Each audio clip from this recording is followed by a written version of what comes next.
Static রোকল YouTube চ্যানেলের আরও একটি গুরুত্বপূর্ণ ক্লাসে তোমাদের সকলকে জানা welcome. West Bengal school service commission group C group D পরীক্ষাকে লক্ষ্য করে আমরা যে অঙ্কের ওপর প্র্যাকটিস সেট ক্লাস নিয়ে এসেছিলাম, আজকে তার 4 নম্বর ক্লাস। এর আগে আমরা 3টি ক্লাস আলোচনা করেছি, যারা দেখোনি ডেসক্রিপশন বক্সে লিঙ্ক দেওয়া আছে, অবশ্যই সেগুলো দেখে নেবে। আর তোমাদের জন্য আছে আমাদের ফ্রি হোয়াটসঅ্যাপ গ্রুপ, ডেসক্রিপশন বক্সে লিঙ্ক দেওয়া আছে, অবশ্যই সেখানে জয়েন হয়ে যাবে। আজকের প্রথম প্রশ্ন স্ক্রিনে দেখো দেওয়া আছে, দেখে নাও। একটি সংখ্যাকে প্রথমে 20% বাড়িয়ে পরে 20% কমালে সংখ্যাটির কি পরিবর্তন হবে? অপশন এ 4% বাড়বে, অপশন বি 4% কমবে, অপশন সি কোনো পরিবর্তন হবে না, অপশন ডি 1% কমবে। প্রথমে সংখ্যাটাকে 20% বাড়ানো হয়েছে, পরে 20% কমানো হয়েছে। সহজ পদ্ধতি দেখে নাও কি। দুটোর প্রসেস দেখাবো। আমি ধরে নিলাম সংখ্যাটা আমার 100। এবার 20% বাড়ানো হয়েছে মানে সংখ্যাটা কত হবে? 100 ইন্টু 100, 20/100। তারপরে আবার কি করেছে, সংখ্যাটা 20% কমিয়েছে মানে কত হবে? 80/100। তাহলে এটাকে যদি আমরা সমাধান করি কত পাবো? এই দেখো, এগুলো কেটে যাবে, পড়ে থাকবে 96। ছিল 100, হয়েছে 96। এই যে ছিল 100 হয়েছে 96, কতটা কমেছে? 4% কমেছে। সঠিক উত্তর হয়ে যাবে অপশন বি, 4%। এবার এই কোশ্চেনটাকে আমরা দেখা মাত্রই অ্যান্সার করে দিতে পারি। কিভাবে সেটাও দেখে নাও। প্রথমে দেখো 20% বেড়েছে, আবার এখানে 20%। যদি এই দুটো সংখ্যা সেম থাকে আর একটা বাড়ে একটা কমে, তাহলে এটাকে কি করব না, যেই সংখ্যাটা থাকবে তার হোল স্কোয়ার করে নিচে 100 দিয়ে ভাগ করে দেব। তারপর পার্সেন্টেজ সাইন লাগিয়ে দেবো, সামনে একটা মাইনাস। কারণ যখন একবার বাড়বে একই সংখ্যা আবার কমবে, তখন সেটা হ্রাস পাবে, কমবে, তাই এখানে মাইনাস সাইন ইউজ করা হয়। তাহলে এটা কত হবে? 400/100। তাহলে সমান হয়ে যাবে কত? দেখো, এটা 4% কমবে, যেহেতু মাইনাস সাইন তাই 4% কমবে। এইভাবেও আমরা কিন্তু এটাকে করতে পারি। ক্লিয়ার, বোঝা গেল? তাহলে সঠিক উত্তর অপশন বি, 4% কমবে। 2 নম্বর প্রশ্ন দেখে নাও। এ একটি কাজ 20 দিনে, বি 30 দিনে এবং সি 60 দিনে করতে পারে। যদি প্রতি তৃতীয় দিনে বি ও সি একে সাহায্য করে, তবে কাজটি কত দিনে শেষ হবে? এ একটি কাজ 20 দিনে, বি 30 দিনে এবং সি 60 দিনে করে। তাহলে এখান থেকে আমরা মোট কাজটাকে নির্ণয় করে নেব। এ করছে কত দিনে? 20 দিনে। বি করছে কত দিনে? বি করছে 30 দিনে। সি করছে কত দিনে? সি করছে এখানে আমার 60 দিনে। তাহলে টোটাল কাজ কত? না, এগুলো লসাগু করলে আমি পেয়ে যাব 20, 30, 60। লসাগু হচ্ছে 60। এবার এ কি করে? এ 20 দিনে করে 60 ইউনিট, একদিনে কত করবে? 60/20 মানে 3 ইউনিট। বি কত করবে একদিনে? বি করে 60/30 মানে 2 ইউনিট। সি কত করবে? সি করবে 30 দিনে করে 60 ইউনিট, মানে একদিনে করে 1 ইউনিট। এবার কি, যদি প্রতি তৃতীয় দিনে বি ও সি একে সাহায্য করে, তবে কাজটি কত দিনে শেষ করবে?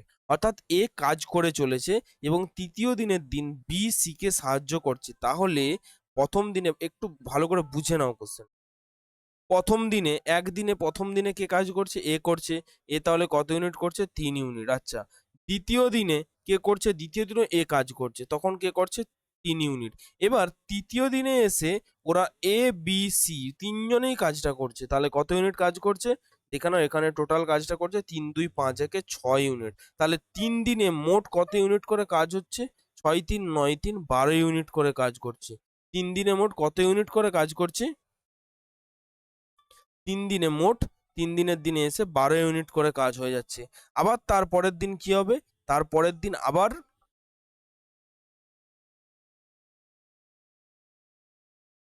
এইভাবে। তাহলে 3 দিন অন্তর, অর্থাৎ দেখে নাও, এই 3 দিন এখানে কত ইউনিট করে করে নিচ্ছে? 12 ইউনিট। আবার নেক্সট 3 দিনে করবে 12 ইউনিট। এইভাবে টোটাল 60 ইউনিট করতে এরকম 3 দিন করে আমাকে কতবার নিতে হবে? না, এই 60কে যদি আমি 12 দিয়ে ভাগ করি, তাহলে পেয়ে যাব টোটাল আমাকে 5 বার। এই 3 দিন করে 5 বারের গ্রুপ করতে হবে। দেখে নাও, এই এই এই টোটাল এই যে 3, 3, 3, টোটাল 5 বার। তাহলে কিন্তু আমার পুরো 60 ইউনিট কাজটা কমপ্লিট হয়ে যাবে। তাহলে 5 বার আমাকে টোটাল এটাকে রিপিট করতে হচ্ছে। তাহলে 5 বার যদি হয় আর তার একবারে 3 দিন করে যদি লাগে, তাহলে টোটাল সময় কত লাগবে? সমান হয়ে যাবে 5, 3, 15 দিন। দেখো তো এটা বোঝা গেল কিনা, কমেন্টে অবশ্যই জানাবে। যদি না বুঝতে পারো আরেকবার ভিডিওটা দেখে নেবে, নাহলে পরবর্তী ক্লাসে আমরা এই টপিকটা নিয়ে আবার আলোচনা করব, ডিটেলস আলোচনা করব। নেক্সট 3 নম্বর প্রশ্ন দেখো কি দেওয়া আছে। 765 ইন্টু 641 ইন্টু 357 এর একক ঘরের অঙ্কটি কত হবে? অর্থাৎ এই বড় সংখ্যাটি, তিনটি সংখ্যা যদি আমরা গুণ করি, একক ঘরে কত সংখ্যা থাকবে। একক ঘরে মানে কোনটা বুঝিয়েছে, এই যে একক, দশক, শতক, এইভাবে যে চলতে থাকে, এই একক ঘরের সংখ্যাটা কত হবে সেটা আমাকে এখানে চেয়েছে। তার জন্য কি করব, শুধু লাস্টের সংখ্যাগুলোকে আমরা গুণ করব। কত, 5, 1 আর 7। 5 একে 5, 5 7 35। লাস্ট ডিজিট কত আসছে, 5। তাহলে সঠিক উত্তর হয়ে যাবে একক ঘরে 5। সঠিক উত্তর, এখানে অপশনটা ভুল দেওয়া আছে। এখানে কোশ্চেনটাতে অপশন ভুল দেওয়া আছে, সঠিক উত্তর হবে 5। ক্লিয়ার, বোঝা গেল? পরবর্তী প্রশ্ন, 4 নম্বর প্রশ্ন কি দেওয়া আছে, তিনটি সংখ্যার গসাগু বলেছে 12 এবং তাদের অনুপাত বলেছে 1:2:3। তাহলে সংখ্যা তিনটি কি কি? গসাগু 12 বলেছে, অনুপাত দেওয়া আছে, মানে একদম লোয়েস্ট ফর্মে দেওয়া আছে। এই গসাগু দিয়ে এগুলোকে গুণ করলে আমি সংখ্যা তিনটে পেয়ে যাব। কি দেওয়া আছে, 1:2:3, আর গসাগু বলে দিয়েছে এইচসিএফ। এইচসিএফ এখানে বলে দিয়েছে 12। তাহলে জাস্ট এই সংখ্যাগুলোকে গুণ করে দেবো 12 দিয়ে। এটাকে 12 দিয়ে গুণ করলে এটা পেয়ে যাব প্রথম সংখ্যা 12, দ্বিতীয় সংখ্যাকেও 12 দিয়ে গুণ করলে পেয়ে যাব 24, দ্বিতীয় সংখ্যা 24, তৃতীয় সংখ্যাকেও আমরা 12 দিয়ে গুণ করলে পেয়ে যাব কত, 36। তাহলে সংখ্যাগুলো কত, 12, 24, 36, কোথায় আছে, অপশন বি তে। ক্লিয়ার, বোঝা গেল? পরবর্তী প্রশ্ন, বার্ষিক 10% চক্রবৃদ্ধি সুদে কত বছরে 2000 টাকা 2420 টাকা হবে? বার্ষিক 10% চক্রবৃদ্ধি সুদে কত বছরে 2000 টাকা 2420 টাকা হবে? সহজভাবে করব, জাস্ট ফর্মুলা দিয়ে করে নেব। এ ইকুয়াল টু আমরা জানি কি, P into 1 plus R by 100 whole to the power time T. এখানে এ কত দেওয়া আছে, এ দেওয়া আছে 2420 টাকা। পি কত দেওয়া আছে, মূলধন যেটা সেটা কত, 2000 টাকা। আর কত দেওয়া আছে, এখানে আর দেওয়া আছে 10%, আর টিটা আমাকে এখানে বের করতে হবে। তাহলে এখানে ভ্যালুগুলো বসিয়ে নাও, তাহলে আমরা সহজেই অ্যান্সারগুলো করে নিতে পারবো। বেশি জটিল ট্রিক্সে যাওয়ার কোনো দরকার নেই। তাহলে এখানে যদি বসাই 2420 এর ভ্যালু, পি এর ভ্যালু, একদম ডাইরেক্ট পি কে এইদিকে নিয়ে চলে আসলাম, কত আসছে এখানে 2000। এখানে বসিয়ে দাও 1 প্লাস 10/100 হোল টু দি পাওয়ার টি। তাহলে এখান থেকে আমরা বলতে পারি, এটাকে যদি কাটি কত পাবো, নিচে পাবো 100, ওপরে পাবো 121। তাহলে কত পাচ্ছি, 121, 121 বাই কত, 100। এখানে এটাকে ক্যালকুলেশন করি, দেখো এই কাটলাম, তাহলে 10 একে 10 প্লাস 1 11/10, তার পাওয়ারে টি দেওয়া আছে। তাহলে এখান থেকে আমরা কি করতে পারি, এটাকে লিখতে পারি 11/10 এর হোল স্কোয়ার, আর এখানে কত, 11/10 তার হোল স্কোয়ার। দেখো তো, বেস যদি সেম হয়, ইকুয়াল সাইনের বেস যদি সেম হয়, পাওয়ারটা ইকুয়াল হয়ে যায়, তাহলে টি ইকুয়াল টু 2। অর্থাৎ সঠিক উত্তর হবে 2 বছর। কোথায় আছে, অপশন বি। এই জায়গাটা কি করলাম অনেকে হয়তো বুঝতে পারবে না, একটু দেখে নাও। এটা হচ্ছে সূচকের একটা ফর্মুলা আছে, কি A to the power M equal to, যদি A to the power N হয়, অর্থাৎ বেস দুটো যদি সেম থাকে, তাহলে আমরা বলতে পারি পাওয়ার দুটো ইকুয়াল হয়ে যাবে। এইখান থেকে আমরা এই ফর্মুলাটাকে ইউজ করে এই স্টেপটা করতে পারলাম। ক্লিয়ার, বোঝা গেল? চলো নেক্সট প্রশ্ন, একটি পাত্রে দুধ ও জলের অনুপাত দেওয়া আছে 4:3। যদি পাত্রে আরো 2 লিটার জল মেশানো হয়, তাহলে অনুপাত হয় 8:7। পাত্রে দুধের পরিমাণ কত? কি দেওয়া আছে, মিল্ক এবং ওয়াটার। মিল্ক কত আছে, 4, ওয়াটার কত আছে, 3। তাহলে আমি ধরে নিলাম মিল্ক আছে 4x, ওয়াটার আছে 3x। বলেছে পাত্রে 2 লিটার জল যোগ করেছে, তাহলে নিউ অনুপাতটা কত হবে, এটা হয়ে যাবে 4x, এটা হয়ে যাবে 3x প্লাস 2। এই দুটোর অনুপাতই বলেছে কত, এই যে এই দুটোর অনুপাতই হবে বলেছে 8:7। ব্যাস, এবার এটাকে আমরা সলভ করবো। এটাকে লিখতে পারি 4x by 3x plus 2 equal to 8/7।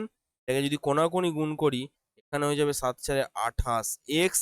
আমি একবারে 8 3 24 এদিকে নিয়ে চলে আসবো, 24 এক্স, আর 8 2 16। এখান থেকে কত পাচ্ছি, 4x সমান পাচ্ছি 16। দেয়ারফর এক্স ইকুয়াল টু পেয়ে যাচ্ছি 16কে 4 দিয়ে ভাগ করলে 4। বলেছে দুধের পরিমাণ কত, পাত্রে দুধের পরিমাণ, পাত্রে দুধের পরিমাণ কত, পাত্রে দুধের পরিমাণ হচ্ছে 4x। তাহলে এখানে যদি আমি x এর ভ্যালু 4 বসিয়ে দিই, এখানে x ইকুয়াল টু যদি 4 বসিয়ে দিই, আমার এটা হয়ে যাবে 4 ইন্টু 4 সমান কত, 16। ক্লিয়ার, বোঝা গেল? পরবর্তী প্রশ্ন, পরপর 5টি জোড় সংখ্যার গড় 32 হলে ক্ষুদ্রতম সংখ্যাটি কত? অর্থাৎ কনজিকিউটিভ নাম্বার বলেছে, মানে পরপর 5টি সংখ্যা। ধরে নাও এই একটা সংখ্যা, এই একটা সংখ্যা, এই একটা সংখ্যা, এই একটা সংখ্যা, এই একটা সংখ্যা, টোটাল 5টা সংখ্যার গড় বলেছে 32। তাহলে ক্ষুদ্রতম সংখ্যা কত? আচ্ছা, তার আগে একটু ধরে নাও, আমরা সহজ কিছু ফর্মুলাটাকে আগে জানবো, তার আগে সহজ কিছু উদাহরণ দিয়ে বুঝি। আমরা যদি বলি 1, 2, 3, 4, 5, এই পরপর 5টি সংখ্যার গড় কত হবে আমরা কি করে নির্ণয় করি? না এগুলো যোগ করব সব, তাই তো? তাহলে এগুলো যদি যোগ করি, 2 একে 3, 6 4, 10 5, 15 পাচ্ছি। 15কে কি করব? টোটাল যতগুলো সংখ্যা আছে সেটা দিয়ে ভাগ করব, তাহলে গড় পেয়ে যাচ্ছি। দেখো তো গড় কি হচ্ছে? গড় হচ্ছে মাঝের সংখ্যাটা, না? গড় কি হচ্ছে? মাঝের সংখ্যাটা। ফর্মুলা আমার কিচ্ছু মনে রাখতে হবে না, জাস্ট এই মাঝের সংখ্যাটা। তাহলে এইখানেও তাই হবে, বলেছে 5টি, যেহেতু বিজোড় সংখ্যা বলেছে। জোড় সংখ্যা হলে সেটা আলাদা হতো, বিজোড় সংখ্যা বলেছে, তাই এই মিডিলের সংখ্যাটা হবে গড় সংখ্যাটা। তাহলে মিডিলের সংখ্যাটা কত হচ্ছে? 32। এবার বলেছে ক্ষুদ্রতম সংখ্যা, তাহলে এটা যদি 32 হয়, এর আগের সংখ্যা কত? এর আগের সংখ্যা 31। এর আগের সংখ্যা কত?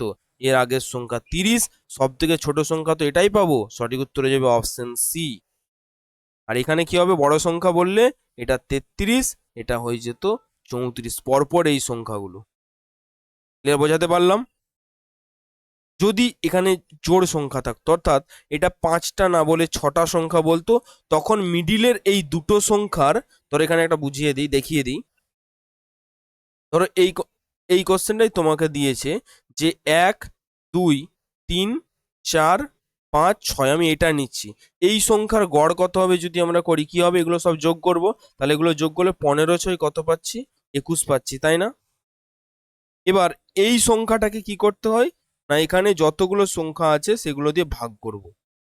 তাহলে ভাগ করলে আমি এটা পাচ্ছি।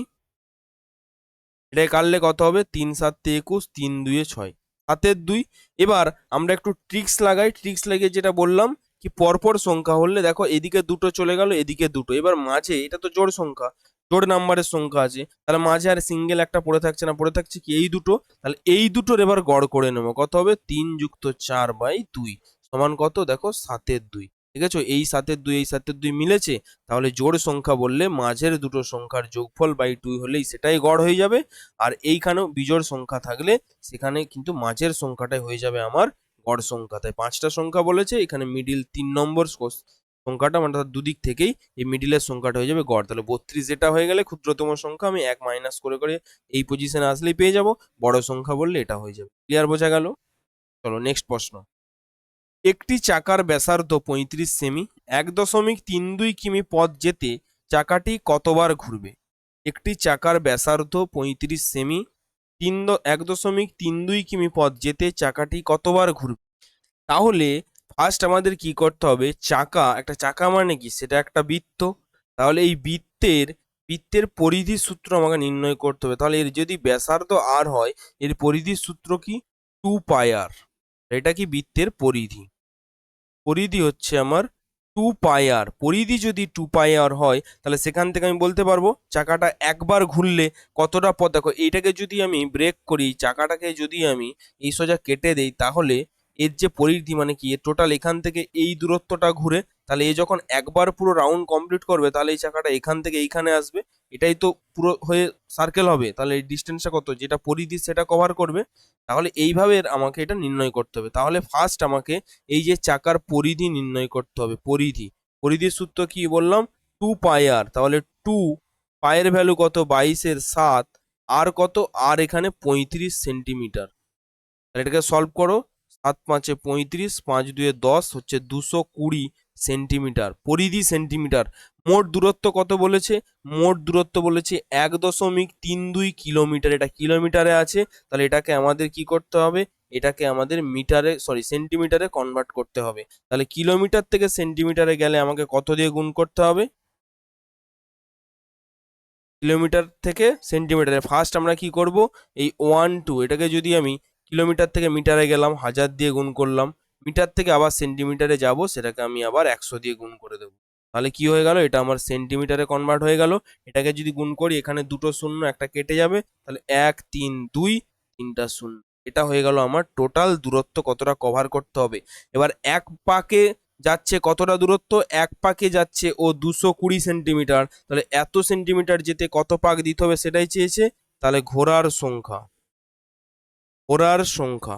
এক পাকে যদি ও যায় 220 সেন্টিমিটার, তাহলে 1,32,000 যেতে কত পাক ঘুরতে হবে, না এই 220 দিয়ে ভাগ করলেই পেয়ে যাবে। এটা যদি করি কত পাবো, 22,600, অর্থাৎ কত পাক ঘুরতে হবে, ওকে 600 পাক ঘুরতে হবে। চাকাটা কতবার ঘুরবে, 600 বার ঘুরবে। বোঝাতে পারলাম? নেক্সট প্রশ্ন, 9 নম্বর প্রশ্ন দেখে নাও। যদি a plus b is to a minus b equal to 5/3 হয়, তাহলে a square plus B square by A square minus b স্কোয়ারের মান কত হবে? বলেছে a plus b is to a minus b যদি 5/3 হয়, তাহলে কি বলেছে, a plus b by a minus b equal to কত, 5/3। এখান থেকে আমি সহজেই কিন্তু এ বি এর মান বের করে নিতে পারি, একটা এ বি এর অনুপাত পেয়ে যাবো, সেটাই নির্ণয় করে নিই আগে। তাহলে কত হবে এটা, 3a plus 3b equal to 5a minus 5b।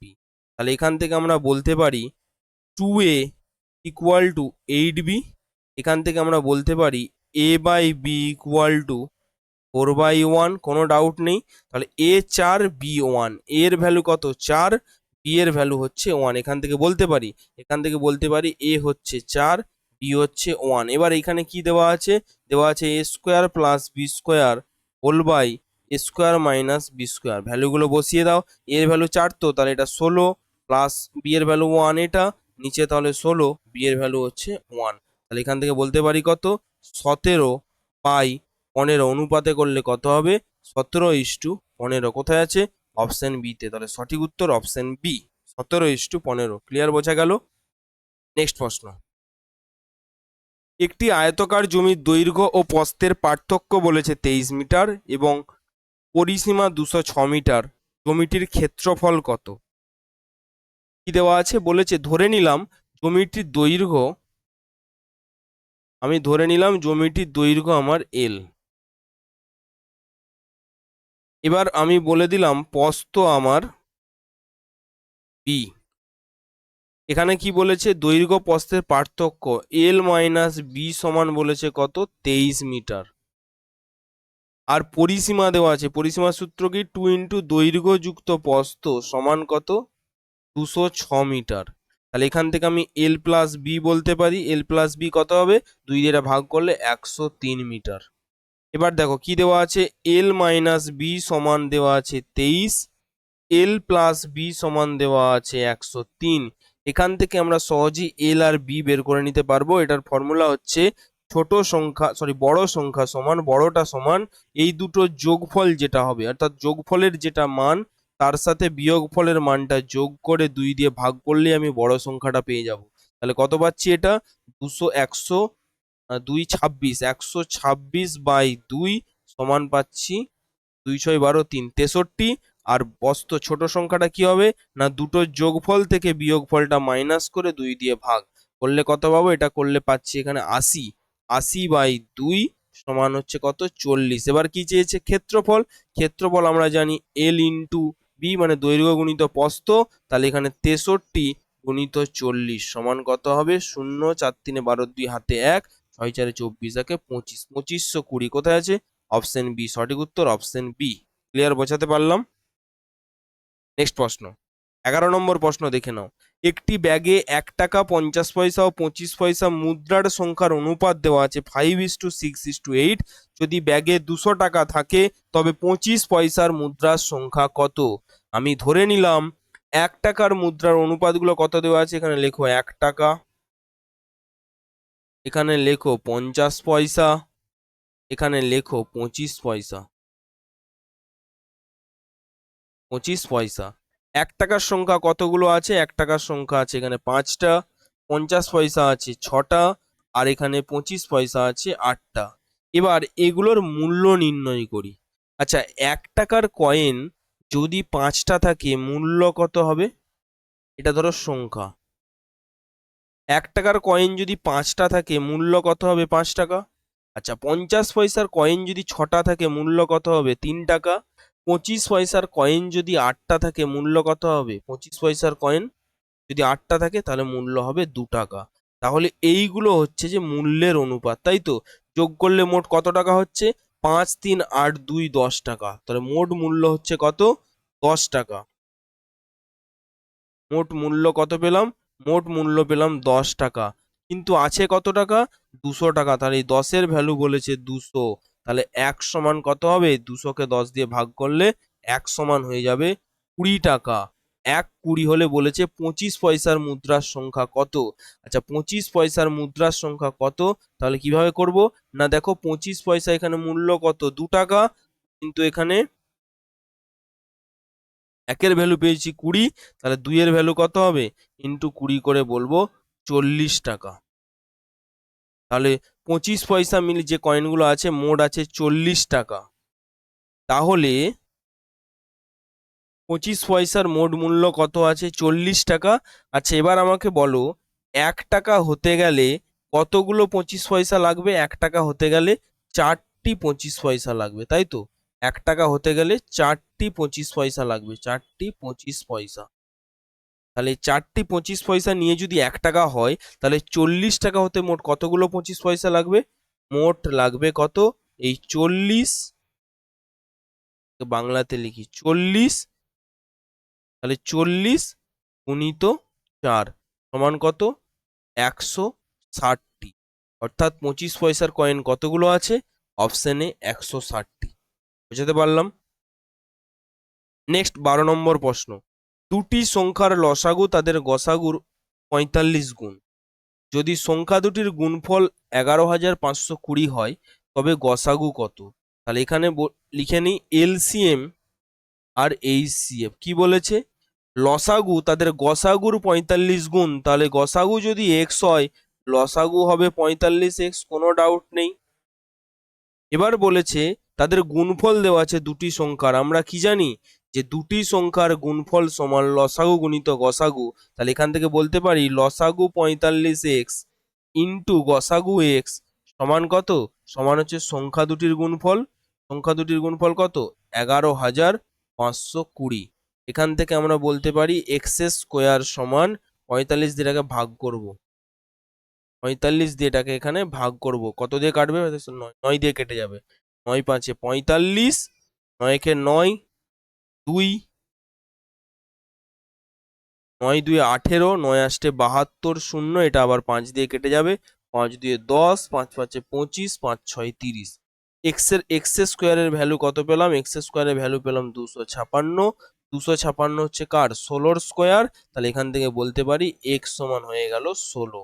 X আমার 16, তাহলে সেটাই তো এক্স ধরেছি গসাগু। এক্স ধরেছি গসাগু আর আমাকে অ্যান্সারও চেয়েছে তাই। তাহলে এক্স এর ভ্যালু হলো 16। তাহলে এই সংখ্যাগুলির গসাগু কত? অপশন বি হয়ে যাবে সঠিক উত্তর, 16। পরবর্তী প্রশ্ন।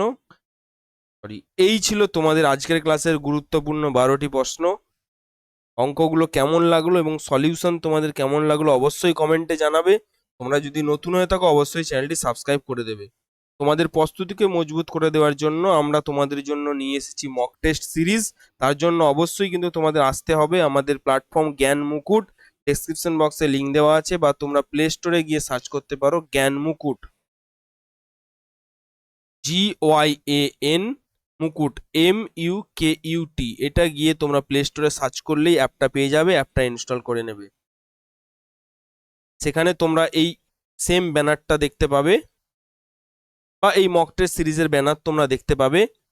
এই পেড মক টেস্টের আমরা মূল্য রেখেছি 179, কিন্তু তোমরা যদি এখন পারচেস করো তাহলে সেটা তোমরা পেয়ে যাবে 147 টাকায়। এই 179-র ওপরে 20% ডিসকাউন্ট। তার জন্য তোমাদের ইউজ করতে হবে পূজা কুপন কোড PUJA20। ওখানে সাজেশনে আসবে, অবশ্যই ওটাতে ক্লিক করে দেবে, তাহলেই ওই কুপনটা অ্যাক্টিভ হয়ে যাবে। তোমরা পাবে টোটাল 240+ মক টেস্ট, যেখানে গ্রুপ সি থাকছে 30টি full mock test, group D 30টি ফুল মক টেস্ট এবং আদার্স সেকশন ওয়াইজ এবং টপিং ওয়াইজ মিলে 160-এর ওপরে, সরি 180-র ওপরে তোমরা মক টেস্ট পেয়ে যাবে সম্পূর্ণ বাংলায়। একবার পারচেস করলে তোমরা লাইফ টাইম ভ্যালিডিটি পাবে ওই মক টেস্টের। আনলিমিটেড টাইম তোমরা অ্যাটেম্প করতে পারবে। র্যাঙ্কিং ব্যবস্থাও এখানে আছে। তোমাদের জন্য আছে আমাদের ফ্রি হোয়াটসঅ্যাপ গ্রুপ, ডেসক্রিপশন বক্সে লিঙ্ক দেওয়া আছে, জয়েন করে যাবে। ওখানে কিন্তু আমরা প্রতিদিন প্রচুর পরিমাণে কোশ্চেন ফ্রি আলোচনা করে থাকি, ওর জন্য কোনো পে করতে হয় না। আমরা প্রচুর পরিমাণে প্রশ্ন ওখানে প্রত্যেক দিন আলোচনা করে থাকি। তাই সময় নষ্ট না করে তাড়াতাড়ি পারচেস করে নাও, কারণ ফর্ম ফিল আপ শেষ হওয়ার কিছুদিনের মধ্যেই কিন্তু পরীক্ষা হবে, তোমরা কিন্তু তখন প্রস্তুতি পাবে না, সময় একদমই পাবে না প্রস্তুতি নেওয়ার। তাই এখন থেকে তোমাদের প্রস্তুতি শুরু করতে হবে, তাই তাড়াতাড়ি মক টেস্টটা পারচেস করে নাও। আর এই ক্লাসের পিডিএফ তোমরা কোথায় পাবে? এই ক্লাসের পিডিএফ পেতে হলে অবশ্যই তোমাদের আসতে হবে আমাদের official Telegram channel static Gurukul, description বক্সে লিঙ্ক দেওয়া আছে, বা তোমরা টেলিগ্রামে গিয়ে সার্চ করতে পারো স্ট্যাটিক গুরুকুল। সেখান থেকে তোমরা কিন্তু জয়েন হয়ে গেলেই এই ক্লাসের পিডিএফ গুলো পেয়ে যাবে। এখানে তোমরা ফ্রি পিডিএফ ডাউনলোড করতে পারবে, ফ্রি বিষয়ভিত্তিক মক টেস্ট পাবে, ফ্রি সাপ্তাহিক কারেন্ট অ্যাফেয়ার্স পেয়ে যাবে। তার জন্য অবশ্যই তোমাদের এই ইউটিউব চ্যানেলটি সাবস্ক্রাইব করতে হবে এবং পাশে থাকা বেল আইকন ক্লিক করতে হবে। তা না হলে তোমরা কিন্তু নোটিফিকেশন গুলো পাবে না। অবশ্যই পাশে থাকা বেল আইকনটা ক্লিক করে রাখবে। আজকের ক্লাস এখানে শেষ করলাম, দেখা হবে পরবর্তী কোনো নেক্সট ক্লাসে। Thank you.